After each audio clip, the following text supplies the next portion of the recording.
यशोमती मैया के नंद लाला। अब उसकी क्रूरता की कथा ऐसे मोड़ पर आ पहुंची जहां से वापसी असंभव है, क्योंकि अभी अभी उसने देवकी के छठे पुत्र का वध कर दिया है। हे प्रभु, कितना दुर्दांत है ये कंस। किंतु एक ही जन्म में एक साथ दो माताओं का पुत्र बनने में उसने आपकी सहायता कैसे की प्रभु? उसके भय ने उससे ये कार्य सहज ही करवा दिया देवराज। जन्म लेते ही माता देवकी के सभी पुत्रों की हत्या कर उसने मुझे विवश कर दिया है।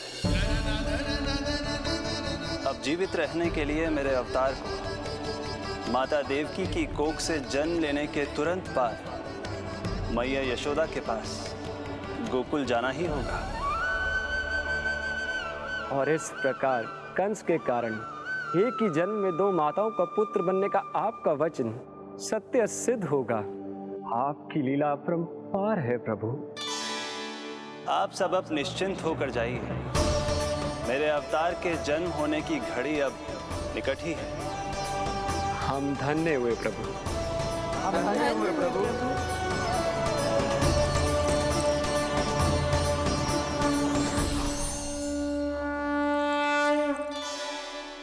मुझे तो अभी से मैया यशोदा के साथ आपको खेलते हुए देखने की उत्सुकता हो रही है।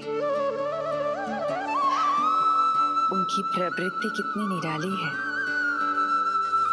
क्रोध ना करूं तो क्या करूं? देखिए इसकी सतानी, फिर चला गया सुलक्षणा के बगीचे में फूल खाने। और आपको तो पता है ना सुलक्षणा का, इतनी सी त्रुटि हो जाए पूरे गांव में बखान करने में कोई कमी ना रखती। और जे की अरे जब ग्वालिनों को पता चलेगा तो क्या कहेंगी? यही ना कि जसोदा अपने बच्चे को खाना ना देती, भूखा रखे है। सुनो जी, मैं तो कहती हूँ अब ब्याह करा देते इसका। अब वो ही ध्यान रखेगी इसका। केवल पत्नी सुधार सकती है तुझे। तुम इसके बारे में बात कर रही हो कि मेरे बारे में? नहीं, वैसे सारे गोकुल वाले यही कहते हैं कि हमारे घर पर तुम्हारा ही राज चलता है।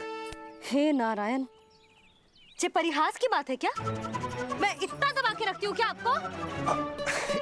यशोदा, हास की बात थी। रामू के कारण मुंह से निकल गई।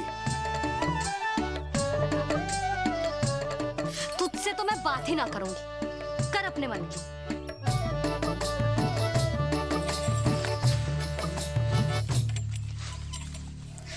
पता है तुझे कितना क्रोध आता है जब तू ऐसे बिना बताए घर से चला जाता है। प्रेम है जे मेरा, चिंता है मेरी। तुझे कुछ हो जाए तो अपना लल्ला माना है तुझे।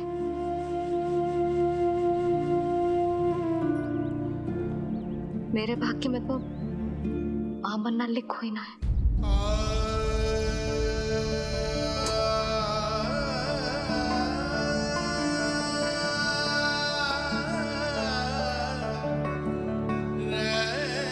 यशोदा,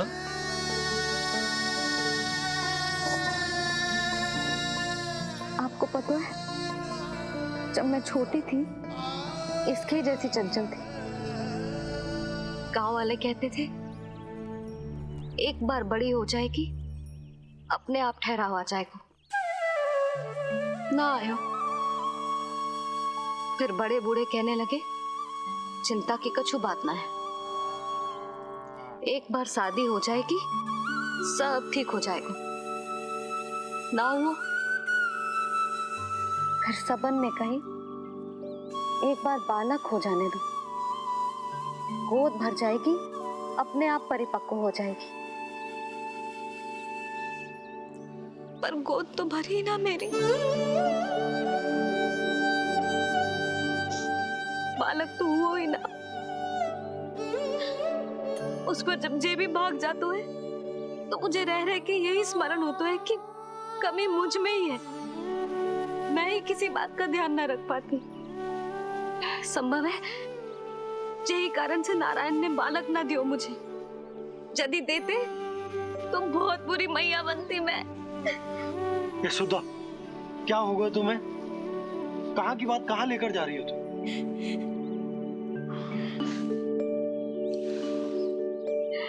बालक अवश्य होगा हमें, और बहुत अच्छी मैया बनोगी तुम। बस नारायण सही समय की प्रतीक्षा कर रहे हैं। मेरी तो ना सुन रहे थे, आप ही कह दियो उनसे, अब और प्रतीक्षा ना होगी मुझसे।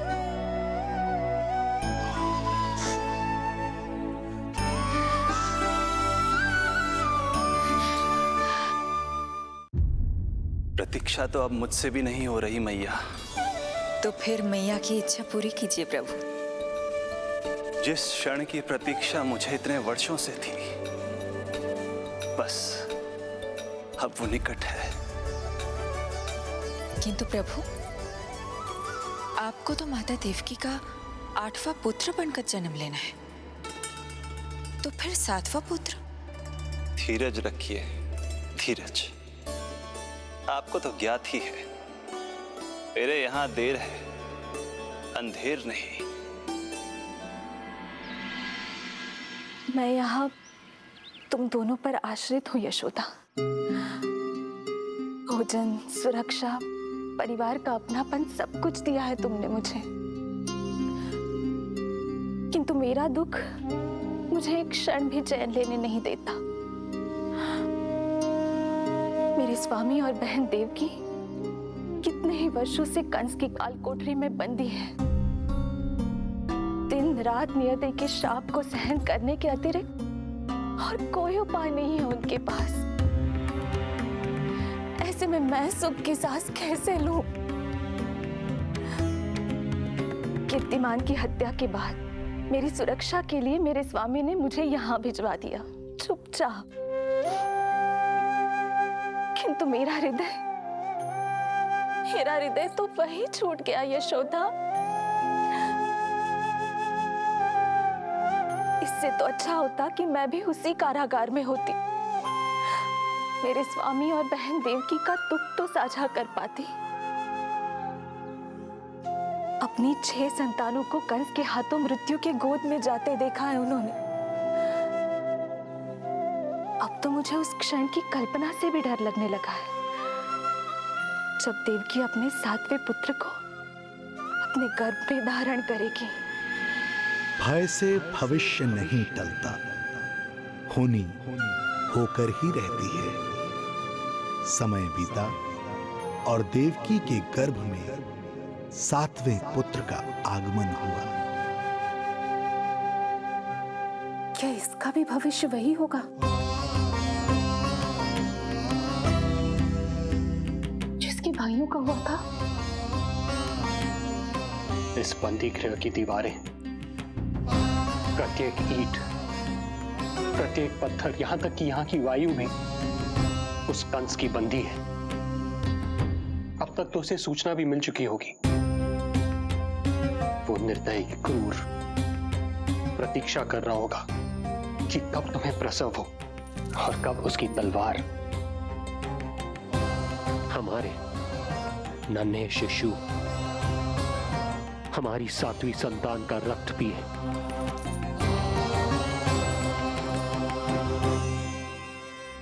दुर्जन, तुम देवकी की कालकोठरी के बाहर स्वयं उपस्थित रहोगे, प्रत्येक पल 8 प्रहर। जैसे ही शिशु पहली श्वास ले, तुम मुझे सूचित करोगे। अवश्य महाराज, आज्ञा दें।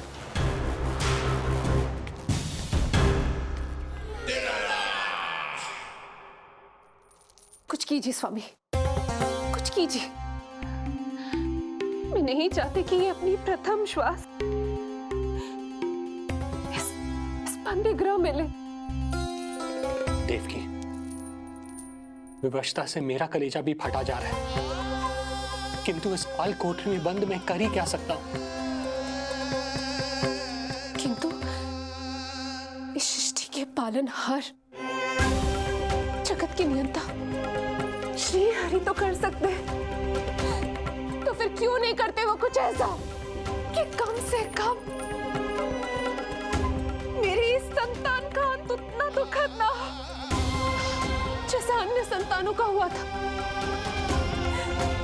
क्यों नहीं करते वो कुछ हरि, क्यों नहीं करते? बताइए ना स्वामी, क्यों नहीं करते वो, क्यों नहीं करते?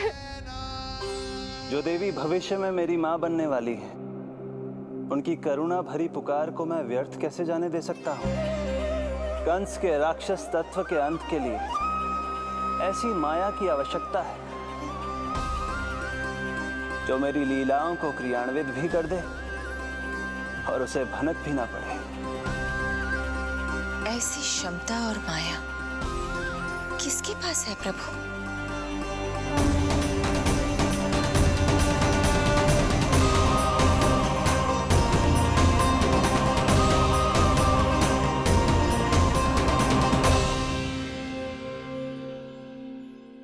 ओम नमो आकर्षणी ज्वाला मालिनी, ओम नमो भगवती क्लेशनाशिनी।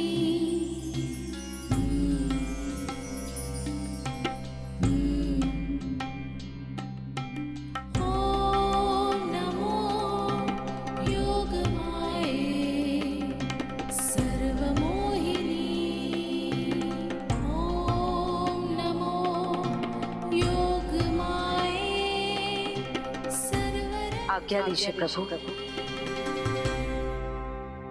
माता देवकी का गर्भपात करके उस संतान को रानी रोहिणी के गर्भ में स्थापित कीजिए देवी।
योग माया ने अपना कार्य पूर्ण किया। सुबह सूर्य की रश्मियां देवी रोहिणी को ऐसा संदेश सुनाएंगी जिसे सुनकर वो प्रसन्नता से झूम उठेंगी।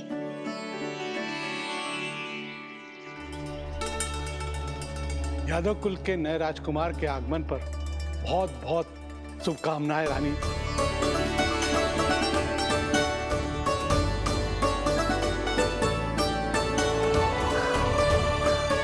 यशोदा, मैं माँ बनने वाली हूँ। यशोदा, सुना तुमने? चिच्ची, मैं माँ बनने वाली हूँ। मैं माँ बनने वाली हूँ यशोदा। अरे संभाल के जीजी चिकार कर रही हो। बधाई हो जीजी, बधाई हो, बहुत बहुत बधाई हो।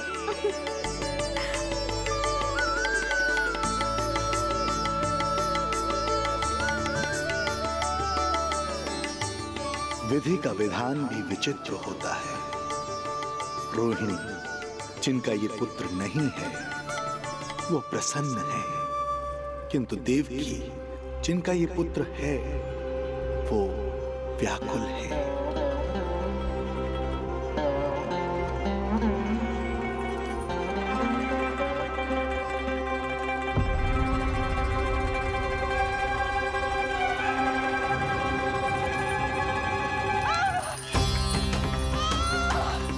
क्या हुआ देवी? तुम ठीक तो? स्वामी, स्वामी मेरा पुत्र, स्वामी हमारा पुत्र चला गया। स्वामी, हमारा पुत्र चला गया। धीरज धरो देवकी, संभव है यही श्री हरि की इच्छा हो। किंतु मैंने उनसे ये तो नहीं मांगा था ना स्वामी। मैंने कहा था हमारा पुत्र यहाँ श्वास न ले। इसका ये अर्थ नहीं था। क्यों किया नारायण ने ऐसा? क्यों किया?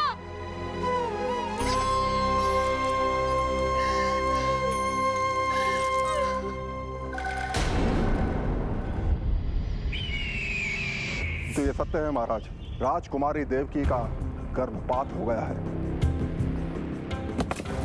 बच गया वो शिशु। किंतु यदि मेरे हाथों उसकी मृत्यु होती तो अधिक कष्ट होता उसे। सुख में समय पंख लगाकर उड़ता है। शीघ्र ही रोहिणी के प्रसव का दिन आ पहुंचा और उसने एक स्वस्थ और सुंदर बालक को जन्म दिया।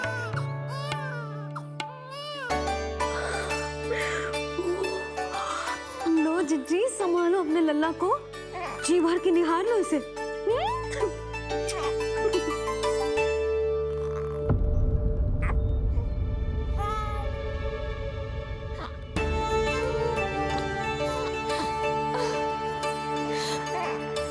मेरा पुत्र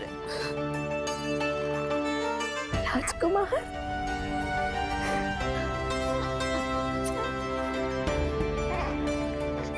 अच्छा जीजी, मैं तनिक इनको भी सूचना देकर आती हूँ। वसुदेव भैया तक भी तुझे शुभ समाचार पहुंचाना है। राजकुमार कौन है? हाँ, गोकुल का राजकुमार है। हाँ, गोकुल का राजकुमार है मेरा बच्चा। बल तो इतना है कि पूछो ही मत आप। एक बार उंगली पकड़ लेना तो उसके बाद छुड़ाना अत्यंत कठिन हो जाता है। और दृष्टि ऐसी कि एक बार में मन मोह ले। भगवान श्री राम की भांति सबको प्रसन्न रखतो है। बस तो फिर उसका नाम बल राम रखना। तो फिर उसका नाम बल राम रखना। देवकी, बधाई हो, तुम छोटी मां बन गई। भैया, आप दोनों कछु चिंता न करियो। बलराम का लालन पालन मेरा उत्तरदायित्व है। उसे कछु कमी ना होने दूंगा मैं।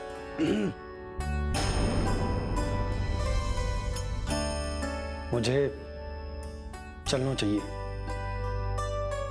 कितने वर्षों बाद तुम्हारे कारण शुभ समाचार मिला है हमें। श्री नारायण हमेशा तुम पर कृपा बनाए रखें।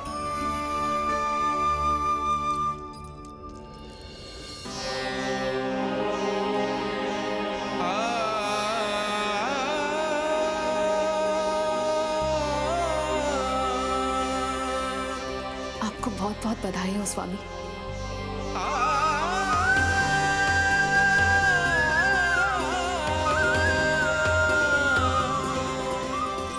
देवकी, क्या हुआ?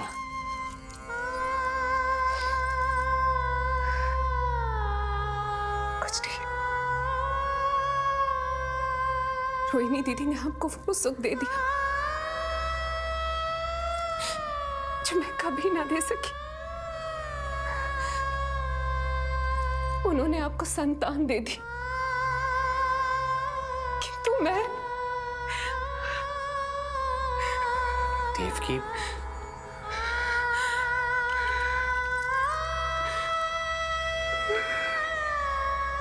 इस समय जो व्यथा माता देवकी की है, वही पीड़ा माता यशोदा की भी है।